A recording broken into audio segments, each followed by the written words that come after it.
buenas tardes. Mi nombre es Hermenegildo Cardoso Bernal. Mi número de cédula es 1051-588-590. Vamos a presentar una soldadura a socket a termofunción en la norma 280-20-2102. Procedemos a presentar las siguientes herramientas: anillo en frío, biselador, tijera y alcohol, y plancha termofusión. A continuación va a presentar plancha calentadora a 480 grados Fahrenheit y planta generador de corriente.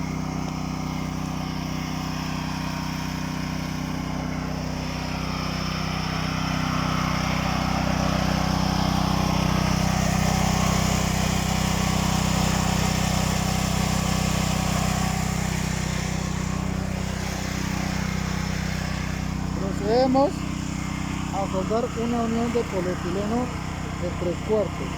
Como evidencia, ya se encuentra prensado la tubería.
Procedemos a hacer el marcado de la soldadura.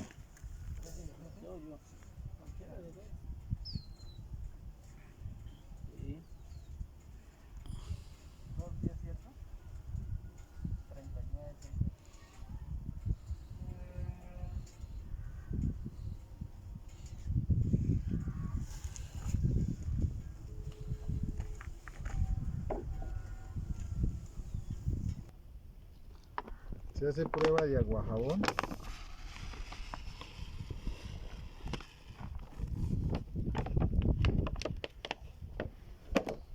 Y toma de profundidad.